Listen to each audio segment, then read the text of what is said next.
వస్తుందండి. ఎలా ఉంది పెన్షన్ విధానం ఎలా ఉంది? బాగానే ఉంది మాకు. ఇప్పుడు పెన్షన్ పెంచడంపై మీకు ఎలా అనిపిస్తుంది? పెంచడం అంటే కొంతవరకు ఇప్పుడు ఎవరికి 3 ఏళ్ళు 4 సంవత్సరాల నుంచి పెంచాడు కదా, ఈయన ఒకసారే పెంచాడు 4 ఏళ్ళు. ఇప్పుడు కరెక్ట్గా ఇస్తున్నారు పెన్షన్? కరెక్ట్ గానే. గత పెన్షన్ విధానానికి ఇప్పటికి ఏమైనా డిఫరెన్స్ ఉందా? డిఫరెన్స్ అంటే అప్పుడు కూడా వాలంటీర్ల ద్వారా ఇచ్చేవాళ్ళు కదా, అంత వాళ్ళ కొద్దిగా లావాదేవీలు అంటే ఇదిగా ఉండేది. మాకు ఇప్పుడు ఏమీ లేదు. ఇప్పుడు అన్న క్యాంటీన్ పెట్టంటే నీకు ఎలా అనిపిస్తుంది? బాగానే ఉంది. అన్న క్యాంటీన్ బాగానే చేస్తున్నారు. అంటే 5 రూపాయలకి అన్నం ఉంటుంటే మీకు ఎలా అనిపిస్తుంది? పేదలకు మంచిదేనండి అది. పేదలకి 5 రూపాయలు భోజనం అంటే మరి లేనేళ్ళు ఏదో ఇది అవుతారు కదా. గవర్నమెంట్ వచ్చిన తర్వాత ఎలా ఉంది పరిపాలన? కూటమి గవర్నమెంట్ వచ్చాక చాలా అద్భుతంగా ఉంది పరిపాలన. పథకాలైనా సరే ఇప్పుడు ప్రజలకు ముందు ముఖ్యంగా ఏంటంటే అభివృద్ధి కోరుకున్నారు. అభివృద్ధి కోరుకొని గవర్నమెంట్ నిదానంగా ఆర్థిక పరిస్థితి చాలా లోటు బడ్జెట్లో ఉంది మన ఆంధ్రప్రదేశ్. అప్పుడు మన ఆంధ్రప్రదేశ్ విడిపోయినప్పుడే 16,000 కోట్ల లోటు బడ్జెట్లో ఉంది. దాని తర్వాత మళ్ళీ జగన్ గవర్నమెంట్ వచ్చాక మొత్తానికి అతలాకుతం అయిపోయింది. మళ్ళీ దాన్ని ఏంటంటే మళ్ళీ రీసైక్లింగ్ చేసి మళ్ళీ ఈ ఇన్కమ్ సోర్సు ఇన్ఫ్రాస్ట్రక్చర్స్ ఇవన్నీ డెవలప్ చేసుకుంటూ చంద్రబాబు నాయుడు గారు కాబట్టి దాన్ని క్రియేట్ చేసి ముందుగా మన రాష్ట్ర బాగోగులు ఎక్కడ స్థితిగతుల్లో మానవ మనుగడు నెక్స్ట్ వ్యవస్థ కోసం ఆయన పోరాడుతున్నారు. ఈ వ్యవస్థ డెవలప్ కోసం ఆయన అహర్నిశలు కృషి చేస్తున్నారు చంద్రబాబు నాయుడు గారు. జగన్మోహన్ రెడ్డి అంటున్నారు ఈ గవర్నమెంట్ వచ్చి 10 నెలల పైన దాడుతుంది, రాష్ట్రానికి పథకాలు ఇవ్వట్లేదు కానీ అప్పుల పాలు చేసేస్తున్నారు రాష్ట్రాన్ని. అధికంగా అప్పుల పాలు చేస్తున్నప్పుడు ఇప్పుడు ఉదయం తుఫాను వస్తుంది, మొత్తం కొట్టుకెళ్ళిపోతుంది.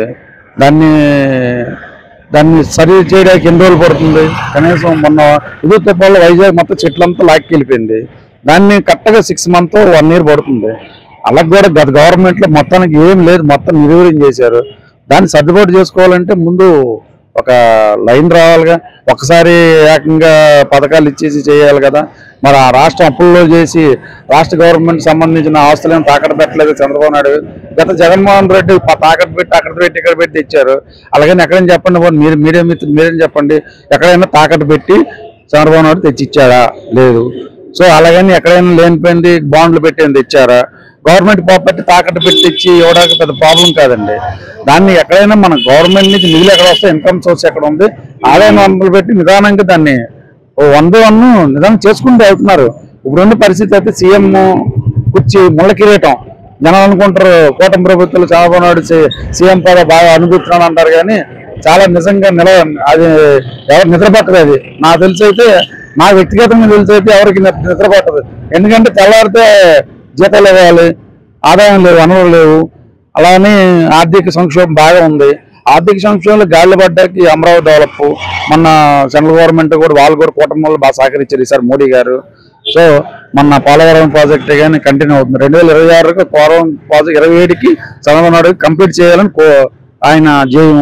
నెక్స్ట్ అమరావతి 15,000 కోట్లు ఇచ్చారు. అమరావతి 1 ఒక నిదానంగా చాక్కుంటూ వెళ్తుంది. ఒకసారి ఇచ్చేమంటే కుదరదుగా, ప్రజలే కోరుకున్నారుగా. ఇప్పుడు మీ పథకాలు ఉచిత పథకాలు ఇచ్చారు, ప్రజలు అభివృద్ధి కోరుకున్నారు. పల్లెటూరు నుంచి ఒక్కొక్క నియోజకవర్గం మీకే తెలుసు. ఎంపీకి వచ్చిన మెజార్టీ ఎమ్మెల్యేకి వచ్చింది. 70,000, 80,000, లక్షలు కూడా లక్ష పైసలు కూడా వచ్చాయి. కూటమి పరిపాలన అయితే బాగానే ఉంది. ముఖ్యంగా డెవలప్మెంట్ విషయంలో చక్కగానే ఉంది. ఉద్యోగాల విషయంలో ఇంకా కొంచెం మొన్ననే ఒక 6,000 కోట్లు చంద్రబాబు నాయుడు గారు రిలీజ్ చేశారు. కానీ ఇంకా పాత పెండింగ్ లో ఉన్నటువంటి ఈఎల్స్ అని ఉన్నాయి. మిగతా ఉద్యోగుల విషయంలో కొంచెం అంటే పాత ప్రభుత్వం యొక్క కొంచెం అనాలోచిత నిర్ణయాల వల్ల ప్రభుత్వం ఇప్పుడు ఇబ్బంది పడుతుంది, కరెక్టే. కానీ ఉద్యోగాల విషయంలో కూడా కొంచెం ముందుకు వస్తే బాగుంటుంది. ముఖ్యంగా యువత ఈ మధ్యనే డిఎస్సి అంటున్నాడు. అదేవిధంగా మేము ఇప్పుడు అప్పటికి ఇప్పటికి మంచి చేంజెస్ ఏంటంటే రోడ్ చాలా దగ్గరలో అయితే చేంజెస్ అయితే వచ్చాయి. ఇవి డెవలప్మెంట్స్ అయితే బాగున్నాయి. పెట్టుబడులు రావడం కానీ ఇవన్నీ కూడా బాగున్నాయి. మరి ఇవన్నీ విషయాల్లో కూడా అనుభవజ్ఞులైనటువంటి చంద్రబాబు గారు, అదేవిధంగా పవన్ కళ్యాణ్ గారు చక్కనటువంటి వాళ్ళిద్దరు సారథ్యంలో చక్కగా సాగుతుంది. ఎంప్లాయీస్ విషయంలో ఏవైతే బకాయిలు ఉన్నాయో వాటిని రిలీజ్ చేస్తే ఇంకా అద్భుతంగా ఉంటుంది పాలన. శాంతి భద్రత విషయంలో చక్కగానే ఉందండి, ఎక్కడా కూడా కాంప్రమైజ్ అవ్వట్లేదు. ఇంతకు ముందర ఏంటంటే కక్షపూరితమైనటువంటి ఈ రాజకీయాలు వాటి ద్వారా ఒకరినొకరు కక్షపూరితంగా అరెస్ట్ చేయడం కానీ ఈ రకమైనటువంటి అనేకమైన సంఘటనలు పాత ప్రభుత్వంలో చూసాం.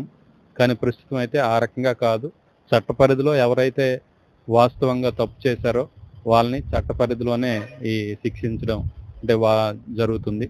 మరి ఈ కూటమి ప్రభుత్వమే కక్ష సాధింపు చర్యలే తీసుకుంటే ఇప్పుడు మిగతా రాజకీయ నాయకులు ఎవరు కూడా బయట తిరిగేవారు కాదు.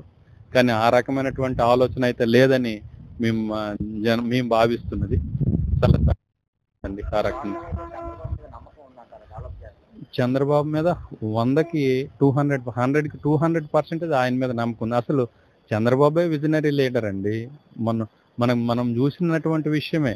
ఈవెన్ దో బిల్ గేట్స్ లాంటి వాళ్ళనే 10 నిమిషాలు టైం ఇచ్చి ఒక 1 అవర్ వరకు ఆయన ఉంచినటువంటి వ్యక్తి చంద్రబాబు నాయుడు. ఆయన విజనరీకి పెట్టిందే పేరు.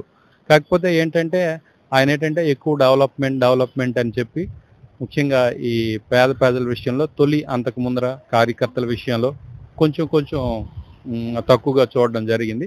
అయితే వాటిని అన్నింటినీ కూడా ఇప్పుడు లోకేష్ గారి సారథ్యంలో కార్యకర్తలు చక్కగా చూసుకున్నటువంటి కార్యక్రమం ఉంది కనుక అన్ని రకాలుగా బాగుందండి. బాగుందండి, చాలా బాగుంది. చాలా బాగుంది అన్ని దృష్ట్యా. ముందున్న ప్రభుత్వం కన్నా కొంచెం రోడ్లు అయితే బాగున్నాయి. మనకి గతంలో అయితే మనకి చోడవరం దగ్గర రోడ్లు అవన్నీ తీసుకుంటే బస్సులు పోవడం కానీ, ఇప్పుడైతే కొంచెం రోడ్లు అయితే కొత్తగా వేస్తున్నారు. అండ్ ట్రాఫిక్ అవి రూల్స్ కూడా అవి బాగున్నాయి, హెల్మెట్ అవన్నీ కొత్తగా అంటే బాగానే ఉందండి గవర్నమెంట్ వచ్చి.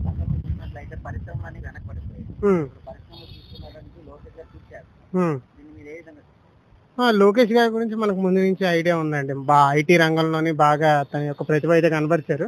కొత్త కంపెనీలు వచ్చి కొత్త ఉద్యోగాలు వచ్చి యువతకు కూడా మంచి జాబ్ వస్తుందని చెప్పి అందరం హ్యాపీగా నమ్మకం అయితే ఉందండి. పవన్ కళ్యాణ్ గారి నేతృత్వం కానీ, మన చంద్రబాబు నాయుడు గారు కానీ, మన లోకేష్ గారు కానీ ఈ కూటమి మీద అయితే మంచి నమ్మకాలు అయితే.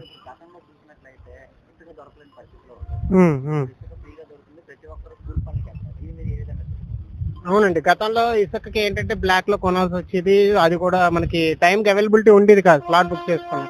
చంద్రబాబు నాయుడు రాగానే మళ్ళీ ఇప్పుడు మనకి క్లియర్ గానే మళ్ళీ అందరూ దొరుకుతుంది. కన్స్ట్రక్షన్స్ కూడా మళ్ళీ ఆగిపోయిన కన్స్ట్రక్షన్స్ కూడా ఇప్పుడు మళ్ళీ తిరిగి స్టార్ట్ అయ్యి మళ్ళీ కూలీలు కూడా డైలీ వేజెస్ అవి కూడా బాగానే అందుతున్నాయండి, బాగానే ఉంటుంది.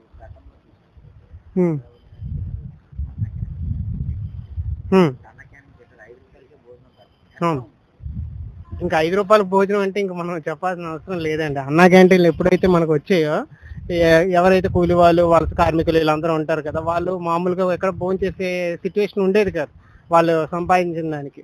ఇది ఓపెన్ అవ్వడం వల్ల మళ్ళీ అందరు కూడా ఊపిరి పీల్చుకున్నట్టు అయింది. టైంకి భోజనం దొరుకుతుంది 5 రూపాయలకి. ఇప్పుడు ఈ రోజులు ఏది దొరకట్లేదు, అలాంటిది భోజనం దొరుకుతుందంటే అది చాలా గొప్ప విషయం. టోటల్గా అయితే పరిపాలన అయితే చాలా బాగుంది.